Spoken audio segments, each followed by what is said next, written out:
بسم الله الذي علم بالقلم علم الإنسان ما لم يعلم، والصلاة والسلام على خير معلم الناس الخير سيدنا محمد وعلى آله وصحبه وسلم. ازيكم يا شباب، عاملين ايه؟ أنا دكتور أحمد رجب، ودي أول محاضرة في مديول الترمينولوجي. أول حاجة هنبدأ بيها، أول حاجة هو يعني إيه أناتومي أصلا؟ الأناتومي هو علم وصفي بيدرس الجروس فيتشر. جروس فيتشر يعني الحاجات اللي بنشوفها بعينينا أو الحاجات الكبيرة. جروس، كلمة جروس أصلا عكس مايكروسكوبيك. جروس دي يعني ترى بالعين، بالعين، تمام. of the different parts يعني الأجزاء المختلفة من جسم الإنسان وعلاقتها their relations to each other. يبقى الأناتومي علم وصفي بيدرس الحاجات اللي بنشوفها بعينينا أو الأعضاء اللي بنشوفها بعينينا وعلاقتها بالأعضاء الأخرى. دي الأناتومي ككل. طب الأناتومي بتاع الإنسان بيقول لك ده هي النظرة الأولية، أكتر حاجة بتشوفها أو أكتر حاجة واضحة. انسبكشن يعني يرى بالعين، انسبكشن يعني نظر بالعين كده، نفس المعنى بس هيفصل لك حتة في الإنسان مش أكتر. بيقول لك هو بيشير إن بناء جسم الإنسان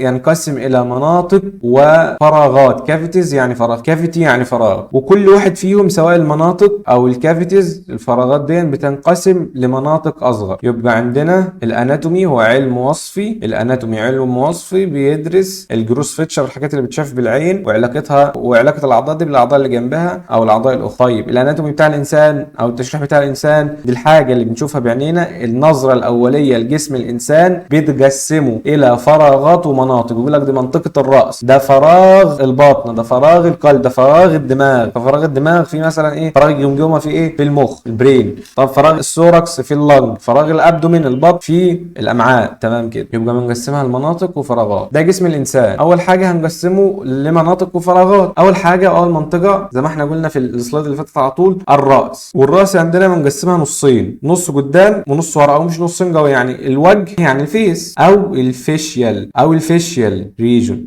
والحته اللي ورا دي اسمها كرينيال ريجون. والكرينيال ريجون دي هي اللي بيكون جواها بتحتوي على المخ، البرين. كلام محترم. يبقى الراس او الدماغ عندنا بتتقسم لنصين، اسمها هيد بتنقسم الى نصفين، الوجه والكرينيال. الكرينيال فيها البرين، تمام. طيب يجي بعد الراس الرقبه، والرقبه يعني نيك. وبيقول لك الرقبه دي المنطقه الضيقه اللي بتيجي بعد الدماغ، يعني الدماغ عريضه، يجي الرقبه تضيق شويه وبعدين يرجع ايه؟ الجسم يوسع تاني. عشان كده بقول لك دي الحته الخانقه او الضيقه اللي بتيجي بعد ايه؟ بعد الدماغ. نكتبها تاني نيك. وممكن نقول عليها كمان شويه زودها سيرفايكال. سيرفايكال يعني عنق.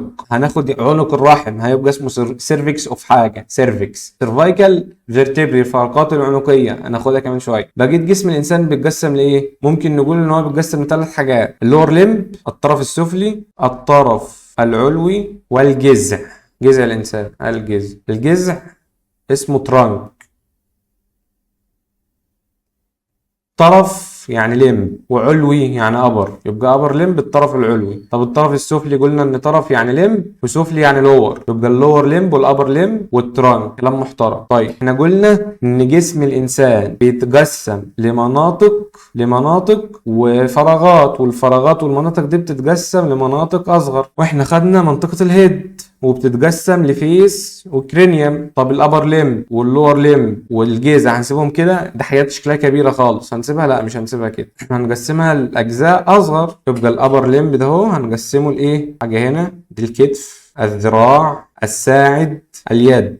الحاجات دي بالانجليزي يعني، دي يعني هاند، سهلة دي يعني فور ارم، دي يعني ارم، دي يعني شولدر. تمام. شولدر يعني كتف، ارم يعني ذراع او عضد في اللغه العربيه يعني بالفصحى، فور ارم يعني ساعد، هاند يعني يد، هاند يعني يد. طيب خلينا في اللور ليمب. اللور ليمب اول حاجه بتبدا بيها الجلوتيال ريجون. طيب تمام. الجلوتيال ريجون دي اللي هي المقعده او المؤخره. طيب تمام. الفخذ يعني ايه بالانجليزي؟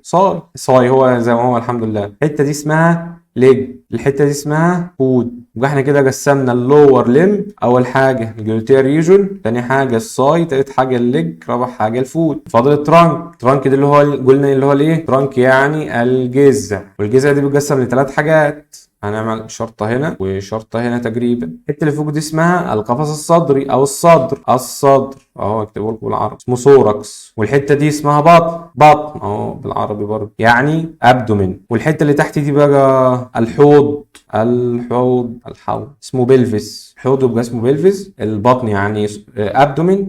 القفص الصدري يعني ثوركس. الرقبه يعني نك. الدماغ يعني هيد وبتتقسم لفيس او فيشيال ريجون او كرينيال ريجون. والكرينيال دي او الكرينيوم دي اللي هو العظمه اللي جواها المخ. نسيب بقى الايد، يعني احنا خدنا الهاند والهاند لها وش وظهر والرجل لها وش وظهر، نسيبهم في حالهم؟ قال لك لا، الطب اللي بيسميهم الظهر، ظهر الايد اسمه او ظهر اليد دورزال. زيه نفس الحاجه. ظهر القدم برضه اسمها دورزال. هي الحته دي اسمها دورزال.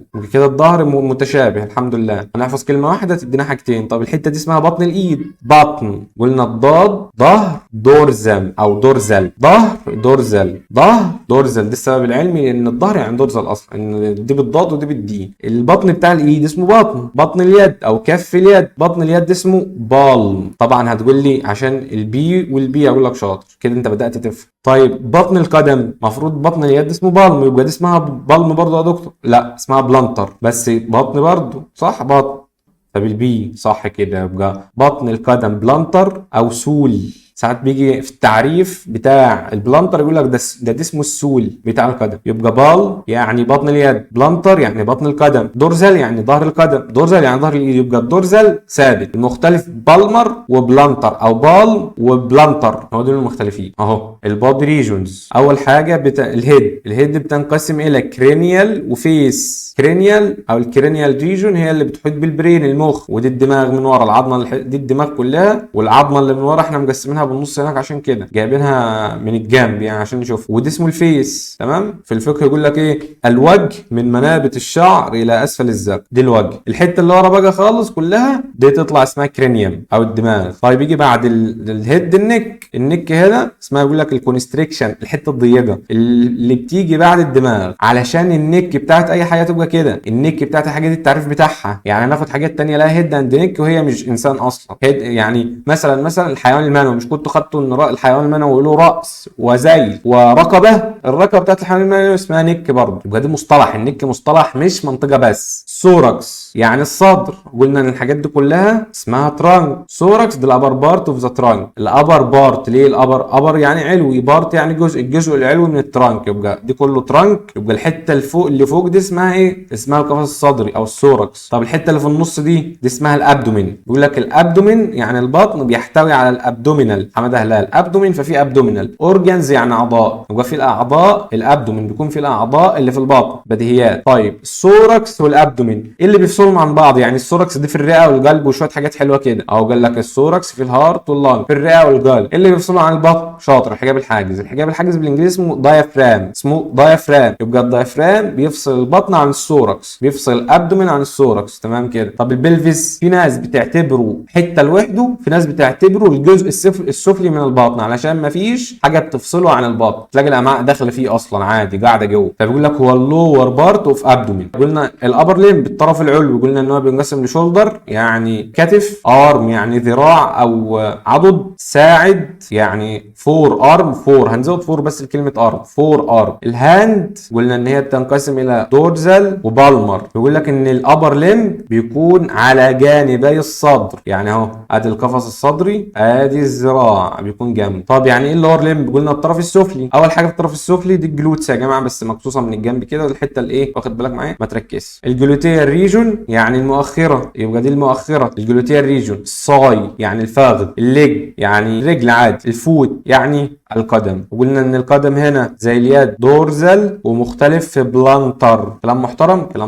هنا بقى مجمعين كله. ادي الترانك بينقسم الى ثوركس وابدومين وبلفس، والاسفل مشاور لك اهو، دي الابدومين وادي الثوركس وادي الترانك كله على بعضه، واخد بالك معايا. الهيد اهي نصين، قلنا الفيس والكرينيوم. النك الحته الضيقه اللي بعد الهيد. الابر ليمب او الطرف العلوي الشولدر. الارم الفور ارم. الهاند والهاند فيها جزئين، دورزال معظمه بالمر. طب واللور ليمب الطرف السفلي جلوتس المؤخره العضله، بيقول لك لما بتوع الجيم يجي يتكلموا مش عايزين يقولوا المؤخره بيقولوا جلوتس، في جلوتس يعني المؤخره. ساي يعني فخذ، ليج يعني ساق او قدم او رجل مش هنختلف، فوت يعني قدم. مين دول بقى؟ ده دكتور وده دكتور تاني وده دكتور تالت. للاسف بقى الثلاثه طلع اسمهم ايه؟ عبده، وده اسمه عبده وده اسمه عبده وده اسمه عبده. فالدكتور عبده ده قال له الدكتور عبده ده عارف الشريان الاورطه يا دكتور؟ قال له اه. قال له انا شفته قدام الفرتبرال كولم. هنعرف يعني ايه قدام دلوقتي، امام وخلف والحاجات دي. انا شفته قدامه. قال له لا ازاي يا عم؟ دكتور عبده ده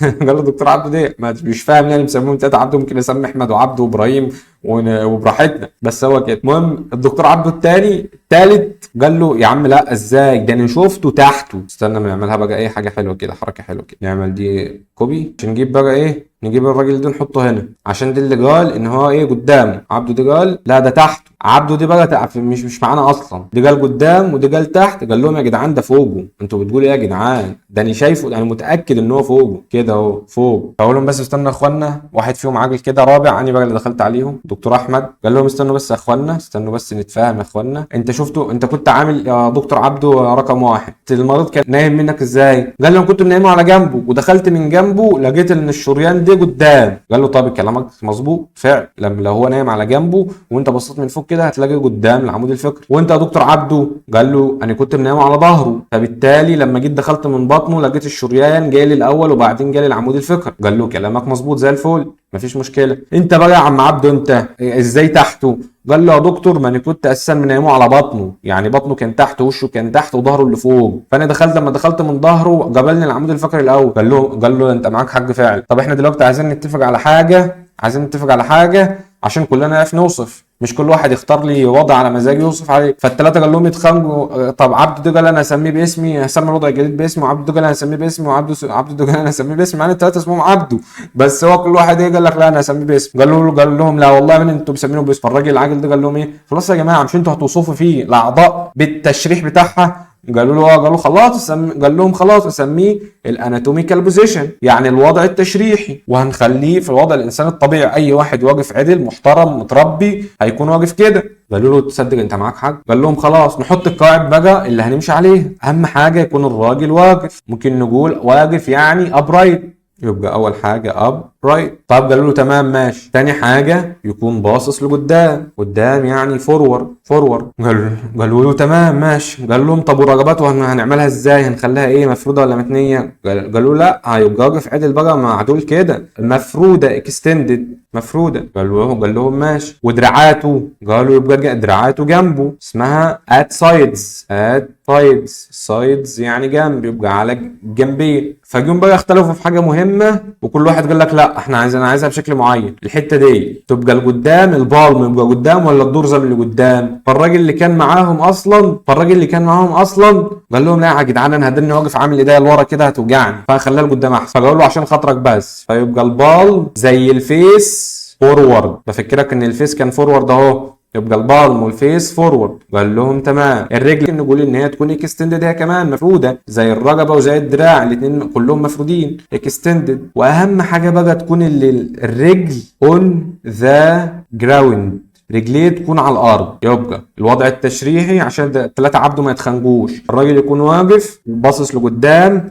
رقبته مفروده، دراعاته جنبه، ايديه البلم بتاعها لقدام، رجليه مفروده، والقدمين على الارض. حاجه تانية عندنا كام شرط؟ 6 شروط. يكون واقف، رقبته مفروده، وشه باصص لقدام، دراعاته جنبه، البلم بتاع الايد لقدام، البلم بتاع الايد زي وشه لقدام، رجليه على الارض. طيب اهو الاناتوميكال بوزيشن التعريف بتاعه ايه؟ بيقول لك ده الستاندرد بوزيشن، الوضع المعياري، الوضع اللي احنا اتفقنا عليه هنوصف عليه. محدش يجي يوقف في وضع تاني ويوصف على الوضع ده اللي هنوصف عليه. فلما اقول لك الاورطه قدام العمود الفقري تقول لي اه صح انت معاك حق. اجي اقول لك ان ايده جنبه تقول لي اه انت معاك حق. اجي اقول لك مثلا يعني ده الاورطه تحت العمود الفقري تقول لي صح او نتخانق. لا احنا اتفقنا على وضع معين هنوصف عليه. يقول لك هو الوضع المعياري اللي فيه المناطق المختلفه والاعضاء، اعضاء يعني اعضاء الداخليه، الحاجات اللي في جسم الانسان ككل يعني are described يتم وصفها. يبقى هو الوضع الستاندرد بوزيشن اللي فيه بنوصف الاعضاء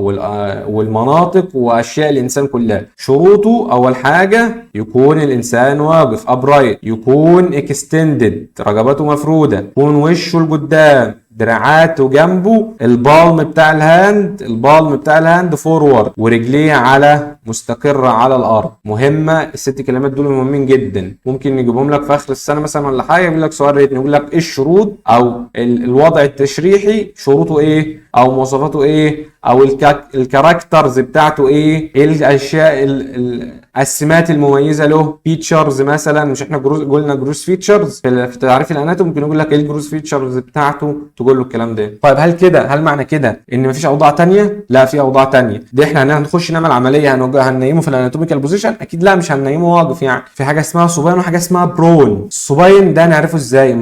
الحاجات دي ممكن يسالكم فيها MCQ، تمام؟ فركزوا معايا. احنا عندنا في البيت الحمد لله سقف، فالسقف بالسين والصباين بالسين برضه صباين. فمعنى كده ان اللي نايم في وضع الصباين بيبص على السقف، صباين بيبص على السقف، معنى كده ان هو نايم على ظهره فبيبص للسقف، فاسمه الصباين بوزيشن. طب واللي نايم على بطنه نايم على بطنه بطن واخد بالك، وشه لتحت، فهو نايم على بطنه هيودي وشه فين؟ يعني وشه لتحت، تمام؟ يبقى الصباين نايم على ظهره وباصص للسقف، صباين للسقف. برون يعني نايم على بطنه وباصص لتحت. في اوضاع ثالثه، دي واحده نايمه على جنبها اليمين، جنب يعني لاترال هناخد الاتجاهات كلها والجنب يعني والحاجات دي. نايم على الجنب لاترال. رايت لاترال بوزيشن يبقى نايم على جنبه اليمين. ليفت لاترال بوزيشن نايم على جنبه الشمال. ودي مش عليكم في الكتاب، الاوضاع دي عامل لك جنبها زي ده اهو، مش عليكم في الكتاب. عرفنا اوضاع الجسم والاناتوميكال بوزيشن والاذر بوزيشنز. دلوقتي هنخش على الاتجاهات. الاطفال اول ما نعلمهم اي لغه اصلا نقول لهم فوق تحت يمين شمال، فاحنا ناخد فوق تحت يمين شمال، قدام ورا قريب بعيد، الحاجات دي. ففوق احنا قلنا ان ايه؟ ان السقف بيكون فوق في البيت، دي بديهي. فالى اعلى او اب اللي هي بالانجليزي اب اسمها سوبيريور. عشان ليه اسمها سوبيريور؟ عشان ناحيه السقف، والسقف بالسين وسوبيريور بالاس، يبقى سوبيريور وسقف، بديهيات اهي. طب وتحت يعني انفيريور، تحت يعني انفيريور، تحت يعني انفيريور، فوق سوبيريور، تحت انفيريور، تمام. طب الاتجاه ده يمين ولا شمال؟ هو عند الناس الطبيعيه ان دي يمين، بس للاسف احنا عندنا بقى مش طبيعيين، دي الشمال ودي الرايت، وهنفهم ليه كمان شويه دقيقتين بس. طيب خلاص اتفقنا ان ده ليفت ودي رايت. فوق يعني سوبيريور، تحت يعني انفيريور. الناحيه دي قلنا يعني دي الناحيه اليمين الرايت، الناحيه الثانيه تبقى ليفت. قلنا اللي تحت يعني انفيريور، فوق سوبيريور. طيب كده احنا وصفنا فوق تحت يمين شمال. طب وقدام يا دكتور الوجه الحته دي اسمها ايه؟ يعني احنا عارفين ان سطح يعني سيرفيس. طب والسطح الامامي يعني كده قلنا الرايت، ممكن نقول الرايت سايد، الليفت سايد. سوبيريور سيرفيس السطح العلوي، انفيريور سيرفيس السطح السفلي. اللي قدام ده اسمه ايه؟ قال لك اللي قدام ده اسمه انتيريور. طب انتيريور يعني قدام. طب ورا الوجه الخلفي بوستيريور. يبقى فوق سوبيريور، تحت انفيريور، الناحيه دي شمال، الناحيه دي يمين، دي فوق دي تحت، دي قدام انتيريور، بوستيريور يعني خلف. لو اعتبرنا ان ده جسم انسان او جسم مجسم وخلاص، مش مهم جسم انسان ولا لا حيوان. وده المنتصف، ده منصف الجسم، الحته دي هي المنصف. هعملها لك بالاسود اهي. اي حاجه تقرب من النص واي حاجه تبعد عن النص اسمها ايه؟ اصل احنا مثلا هنبقى بنقول ايه؟ ان العضو ده بالنسبه للعضو ده ناحيه النص، يعني ده قريب من النص ودي بعيد عن النص. فالقريب من النص اسمه ميديال، لانه ايه؟ ناحيه ميديال، منتصف ميديال. اما طالع ناحيه بره لاترال. كلام محترم، كلام زي الفل. طيب ده اللي رايح ناحيه النص نفسه بقى ده اسمه ايه؟ ده المنصف، اسمه ميديان بالنون. ده اسمه ميديال، جهه المنتصف، ده اسمه ميديان، تمام. لاترال يعني طالع. كلام زي الفل. طيب علاقة الشجر اصلا وجنين جنب الشجره ايه؟ طفل المزرعه دي يا دكتور ولا ايه؟ لا بص يا غالي، احنا قلنا الترانك يعني الجذع، جذع اهو، صح؟ اي حاجه تبعد عن الجذع اسمها فروع، وفي فرع قريب وفرع بعيد. فالفرع القريب اللي قريب من ايه؟ من الجذع اسمه بروكسيمال. قريب يعني بروكسيمال، قريب من الجذع يعني بروكسيمال. طب والبعيد ده اسمه ديستال. ديستال بعيد، بعيد ديستال، بروكسيمال قريب، بروكسيمال قريب. تمام. بالنسبه للترانك او دي احنا بقى واحنا واخدين قاطعين الشجره كده من النص بالمنشار الكهربائي ظهرت لنا كده، فبالتالي دي المنتصف او السنتر او المركز. اي حاجه تروح ناحيه المركز يبقى اسمها ديب، تتجه الى العمق. طب واي حاجه تطلع من المركز لبره يبقى اسمها متجهه الى السطح، سوبر فيشيال، سطحي. ديب عميق، سوبرفيشال يعني سطحي، وديب يعني عميق. طيب الجنين ده ايه علاقه الجنين بالموضوع؟ الجنين في مراحل ايامه الاولى وشهوره الاولى بيكون عنده ديل، ما بيكونش لسه الرجلين انفصلت على بعض، فبالتالي ما بنعرفش نقول ده ناحيه اللور لمب بتاع الجنين، فبنقول ناحيه الديل بتاع الجنين. والديل اسمه كودال، او ناحيه كنتوا خدتوا ان في فقرات عنقيه وفقرات صدريه وفقرات قطنيه، وتحت القطنيه عجزيه وتحت العجزيه عصوصية. العصوصية دي بقى بتوع التطور والتطور الأجنة اللي بيذاكروا الجنين والحاجات دي، قال لك في الحيوانات العظمة دي بتبقى الذيل، بتبقى الديل بتاع الحيوان، بس عند الإنسان ما عندوش ديل، فبالتالي العظمة بتضمر. فقال لك هو اتجاه الديل او اتجاه العظمه الاخيره اللي هي الفقرات العصعصيه دي اسمه كودال، اسمه كودال. طيب ولو عايزين نوصف لناحيه الدماغ ونقول احنا كنا لسه واخدين ان الهيد نصين، صح؟ الهيد نصين، في فيشيال ريجون وكرينيال ريجون. كرينيال صح؟ فهي كرينيال. يبقى الجنين بنوصفه كرينيال وكودال، كرينيال وكودال، كرينيال وكودال، كرينيال وكودال. طيب تمام. هنا بقى جايبين رسومات على الانسان. بص ناحيه الدماغ قال لك كرينيال، ناحيه العظمه العصعصيه قال لك كودال. انتيريور يعني قدام، وانتيريور الكلمه الثانيه بتاعتها او معناها فنترال.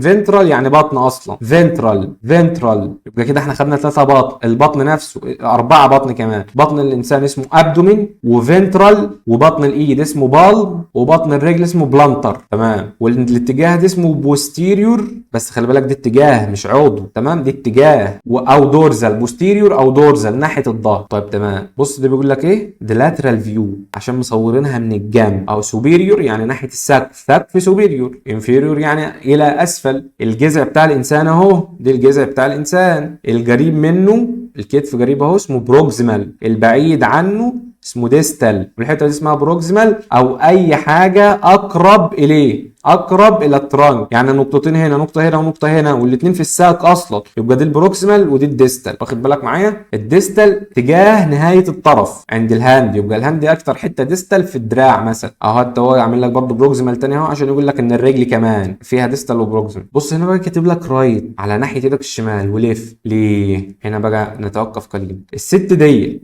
فين ايديها اليمين وفين ايديها الشمال؟ هتحط نفسك مكانها، فانت هيبقى دي ايديك اليمين دي اللي هتاكل بيها لو انت وقفت بالاتجاه ده. يعني انت سيب التابلت دلوقتي، سيب التابلت ولا اللاب ولا التليفون وحطه على اتجاهك. يعني روح اقف انت جنبه، ارفع ايدك اليمين هتلاقيها نفس الاتجاه اللي انا بقول لك عليه رايت هنا. طب والليفت هي دي اللي مش هتاكل بيها. الميد لاين المنتصف او الميديان او الميد لاين، اي حاجه تقرب منه يبقى اسمها ميديال اهي. ميديال يعني رايح ناحيه الميديان، بديهيات. لاترال يعني طالع بعيد عن الخط المنتصف، يبقى لاترال طالع الى الخارج. فعشان كده اكتر حته دي لما نيجي نبص من عليها يبقى اسمها لاترال فيو. طب والحته دي اللي احنا باصين منها دي كلها اسمها ايه؟ دي قدام في الوش، اسمها انتيريور فيو، امامي، منظور امامي. هيفرق معانا الحاجات دي في حاجه؟ هتفرق معانا في ايه؟ في الاشعه. لما تيجي تشوف الاشعه يقول لك دي انتيريور فيو للقفص الصدري مثلا، ده الانتيريور فيو للبطن مثلا، ده الانتيريور فيو للركبه، لا ده اللاترال فيو للركبه. من هنا هتشوفها من هنا بقى، فاهم؟ فهتفرق معاك الاتجاهات دي. طيب تمام. قلنا ان الديب كل ما نتجه للمنتصف يبقى عميق، كل ما نبعد عن المنتصف يبقى اسمه سوبرفيشال. يبقى هو عامل لك اهو سهم رايح داخل لجوه يبقى ديب، سهم طالع لبره يبقى سوبرفيشال. والسوبرفيشال والديب والبروكسيمال والديستال والحاجات دي كلها امور نسبيه. يعني ايه؟ يعني حاجه بالنسبه لحاجه. يعني لو قلنا النقطه هنا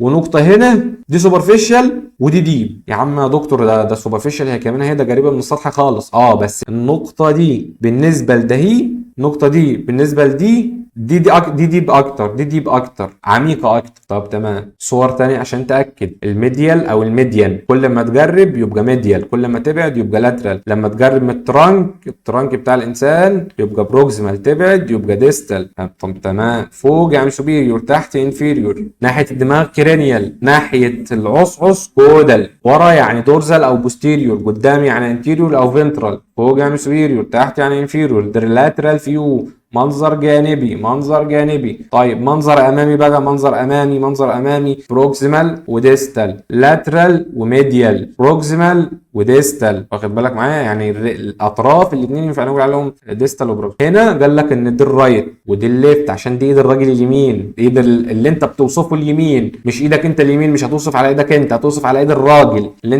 انت باصص له. طب تمام. الفيرتيكال وهوريزونتال. فيرتيكال يعني عمودي او طولي لونجيتيودينال، هوريزونتال يعني افقي او ترانسفيرس. فيرتيكال او لونجيتيودينال، هوريزونتال او ترانسفيرس، الاثنين نفس المعنى، عمودي وعرضي او افقي. طب تمام، اهو سوبيريور يعني فوق، انفيريور يعني تحت، ديستال يعني ناحيه الاطراف، بروكسيمال يعني قريب من الجذع، ديب يعني لجوه، سوبرفيشال يعني بره، ناحيه بره. نعملها لك من كده احسن كده اهو، ناحيه بره. دي المنتصف، دي ميديال رايح ناحيه المنتصف، دي لاترال طالع من المنتصف. انتيريور يعني الى الامام، بوستيريور يعني الظهر او الخلف، ميديان او اكزيال. اكزيال دي بقى جديده، يعني محور يعني المحور المنتصف. يقول لك الهيكل المحوري اللي هو العمود الفقري مثلا والجمجمه والحوض. ليه اسمهم هيكل او اسمهم الهيكل المحوري؟ عشان هم في محور جسم الانسان، في النص بالظبط. الميديان يعني النص بالظبط. بريفرال يعني طرفي، يعني بعيد عن الاكزيال، يعني طرفي. والبريفرال هي زي لاترال كده، بريفرال زي لاترال كده. طيب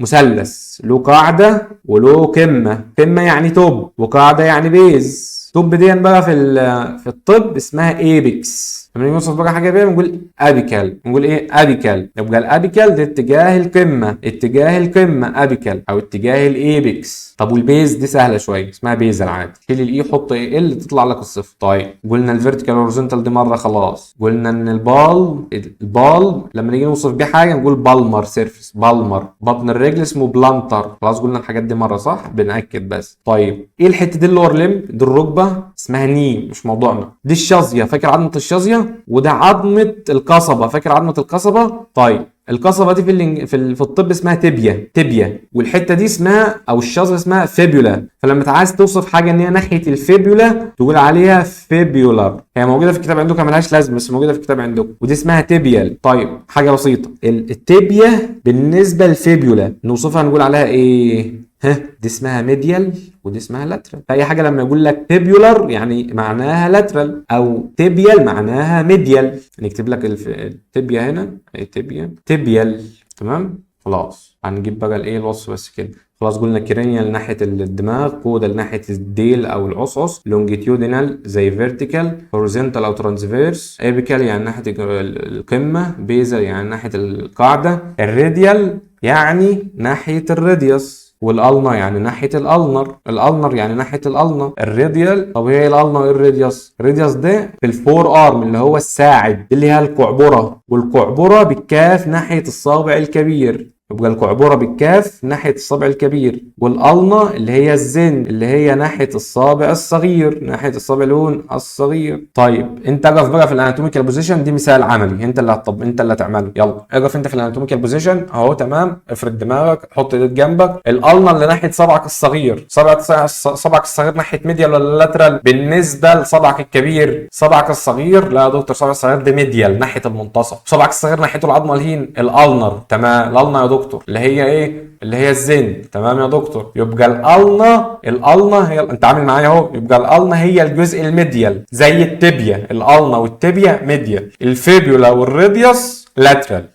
نكتب لك الراديوس والفيبيولا الاثنين دول لاترال، اما الالنا والتبيا الاثنين دول ميديال. راديال ناحيه الراديوس بون. قلنا خلاص التبيال، وقلنا الفيبولار، قلنا البالمر، وقلنا البلانتر. تبيال يعني القصبه، فيبولار يعني الشظيه، بالمر يعني باطن اليد، بلانتر باطن الرجل. ركز معايا. اخر حاجه بقى خلاص، اخر حاجه صدقني، اخر حاجه خالص، اخر حاجه وخلصنا والله. ودي مراجعه، اخر حاجه هتجمع لك كله بقى. هديك لفته هنا مهمه، ركز معايا في الحته الحته دي كده اديك لفته مهم عشان الليفت هتلاقيها ناحيه الليفت. ازاي بقى؟ هنفهم دلوقتي. الانتيريور او الفنترال هو رسمها لك، انا بيقول لك ايه toward فرونت او toward ذا فرونت، يعني ناحيه الامام، وعامل لك اسهم هي لقدام. بص شايف لي مشط رجل الراجل ده؟ شايف لي مشط رجله؟ شايف لي مشط رجله لقدام اهو، تمام. فبالتالي ده رجل، دي ايده اليمين ودي رجله اليمين ودي ايده الشمال ودي رجله الشمال. طيب ليه بقى هنا قلنا الليفت والرايت مع ان فوق لسه قايلين ان دي الرايت ودي الليفت؟ بص للراجل كده رجله،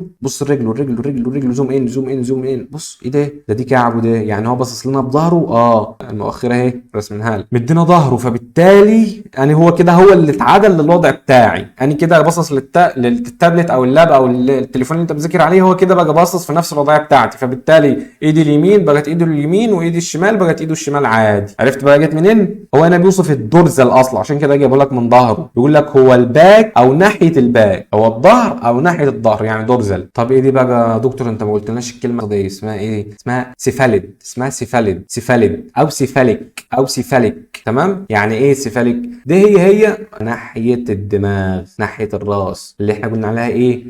كمل انت.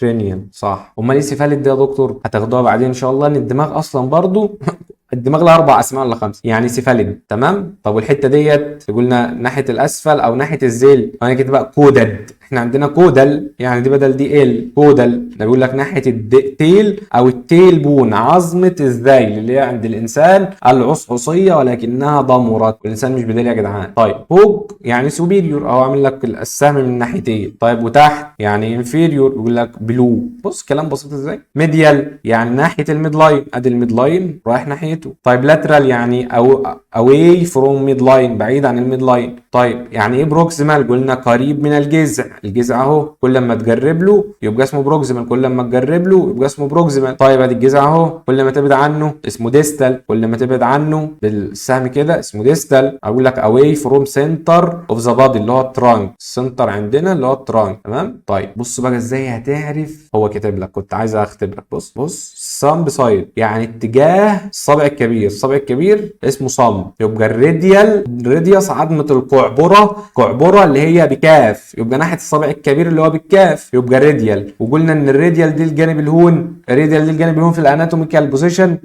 اللاترال، صح كده. طب والالنا او الالنر بيقول لك الناحيه بتاعت الصابع الصغير دي اسمها النر، ودي بتكون ميديال ودي لاترال. طيب دي القدم بقى. هو المفروض كان يحط لك هنا، هو هنا حط الدورزال والبلانتر، كان المفروض هنا يعمل ايه بقى؟ هو هنا بيهزر، هو الكلام اللي هو كاتبه ده علينا، بس برضه كان المفروض يقول لك ان الحته اللي ناحيه جوه دي من ورا دي اسمها بال، والحته اللي في الظهر دي اسمها دورزال. فهو هنا جه قال دورزال وبلانتر، فكان المفروض يقول هنا ايه؟ دورزال وبالمر. صح كده، انت عدلت عليه. بس كده دي كانت حصه النهارده. خدنا فيها ايه؟ اول حاجه خدناها في المحاضره يعني ايه اناتومي، وخدنا الخاص بالهيومن، وقال لك ان هو بينقسم الى ايه؟ ريجون وكافيتي. وخدنا الريجون ان هو الهيد، خدنا النك والابر ليم واللور ليم والترانك اللي هو عباره عن سوركس ابدومين وبلفس. كلام محترم. وبعدين خدنا بعد المناطق دي الاناتوميكال بوزيشن. الاناتوميكال بوزيشن قلنا اهم حاجه فيه له 6 شروط. اول حاجه يكون اب رايت واقف. 2 رقبته ستندد. 3 حاجه وشه يكون قدام فورورد. طب 4 انت عايز تحفظها ازاي؟ عايز تقول دراعاته جنبه الاول يبقى ابر ليم ات سايدز، ولا عايز تقول ان البال، ودي رقم 5 فورورد، عشان لو انت تحفظها، لو انت تحفظ الاثنين فورورد زي بعض يعني فورورد وفورورد، ولا عايز تحفظ بالترتيب الجسم اللي يريحك. اخر حاجه مهمه برضو، دي تقريبا اهم حاجه وبيجي عليها MCQ. طب 6 فوت اون ذا جراوند. وبعدين خدنا الاتجاهات كلها، فوق تحت، فوق سوبيريور، تحت انفيريور. هنا دي ليفت ولا رايت؟ دي ليفت ولا رايت؟ دي ليفت. هنا رايت. انتيريور يعني قدام، بوستيريور يعني ورا. قلنا ميديال، لو قلنا المنتصف هنا يبقى ده اسمه ميديال ودي اسمه لاترال. لو قلنا ان الترانك اهو يبقى اللي يقرب له اسمه بروكسيمال واللي يبعد عنه اسمه ديستال. بس كده كفايه. السلام عليكم ورحمه الله وبركاته.